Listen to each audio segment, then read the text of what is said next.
All right, boys and girls, it's time for Tuesday, March 24th shared reading lesson. Miss McGinnis would love to show her face and say hi. I've realized that when I'm making these videos, though, it doesn't allow me to flip back and forth. So hopefully we can arrange a conference call with Mrs. Mara and myself and all of you soon. So let's go ahead and talk about our questions that we had for Tuesday, March 24th. So we were to answer Part A, Part B questions. We were looking at the middle of the text, page 17 and 18. What does Aiden realize on page 17 and 18, and how does that change his feelings? So let's go back to Hairpocalypse.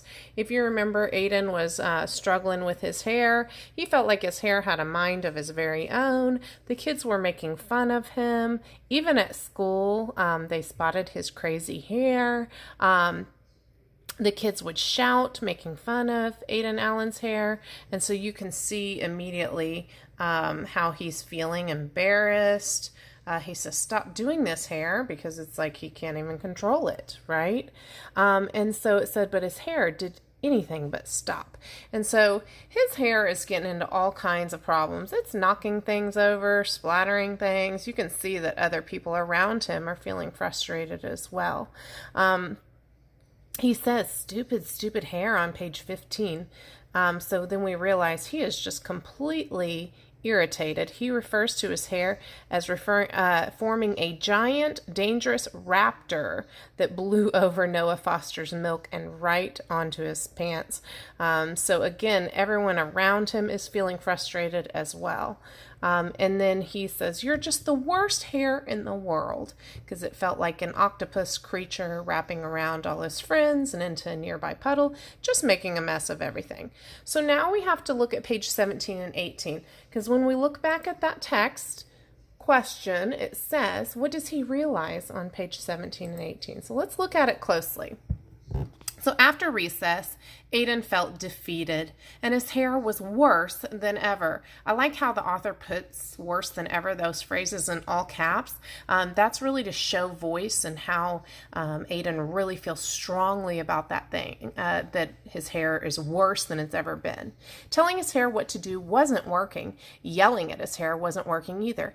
He took a big breath and talked to his hair. Why are you doing this? What do you want? So the question is, what does he realize on these two pages?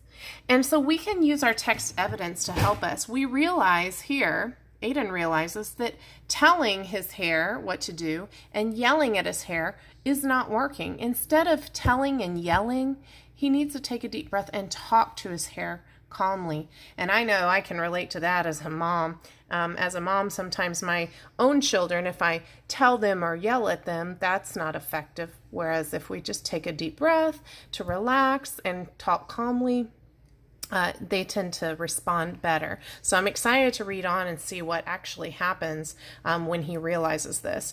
So Aiden realizes that answer to page number 1 on page 17, 18. He realizes he doesn't need to talk and yell at his hair because it's not going to listen. He needs to, instead of telling it what to do, he asks it what he can do. Why are you doing this? And what do you want? So he asks it rather than telling or yelling.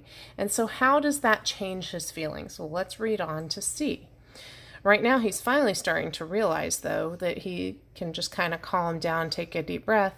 But immediately, his hair forms magnificent curls, and then a long ponytail, and a great shiny mohawk, and then into a flowing mullet.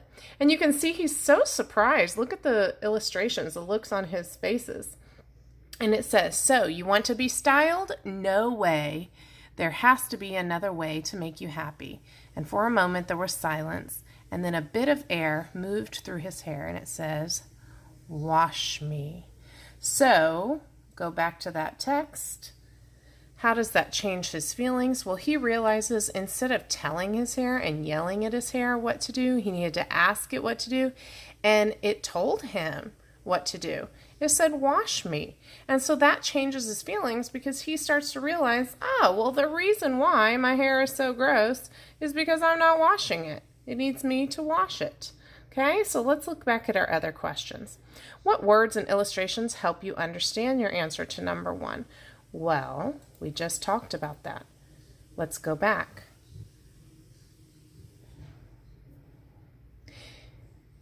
He's saying telling and yelling doesn't help. So he asks the questions, and the illustration shows him looking in the mirror asking. So that helps us to understand. Immediately, his hair starts doing some really cool things. And then his hair tells him what to do right there with the wash me. So that's how those illustrations help support what he realizes. Let's read on.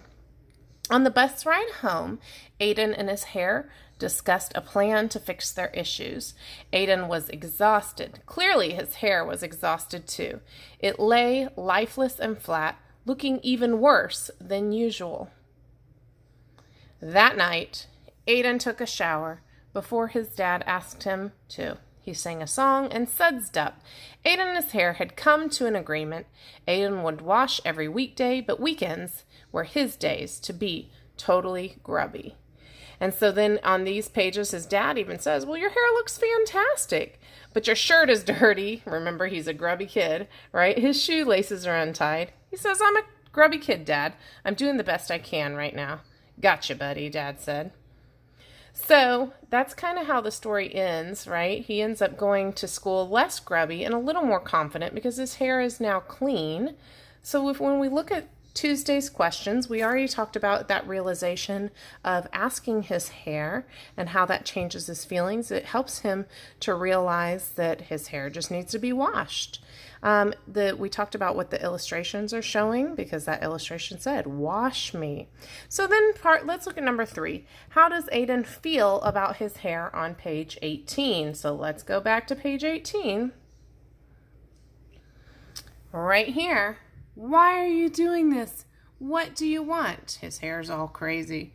So obviously, if you're asking why and what do you want, you must feel frustrated.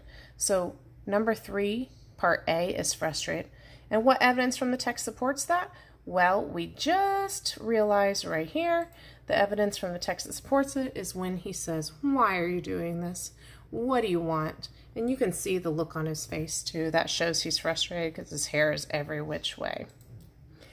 All right, boys and girls, so that is all of our answers for shared reading. You were supposed to do 30 minutes of iReady reading today instead of independently reading.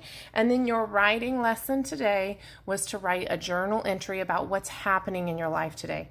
Examples of what you can write about would be what you enjoyed doing today and what you're thankful for in your life. Please make sure you're using details. Guys, you're almost 4th grade writers, so please make sure you use capital letters, periods, complete sentences. Make sure you explain yourself with many details. And as always, I miss you. Hope you all are well. Let me know if you have any questions. Bye for now.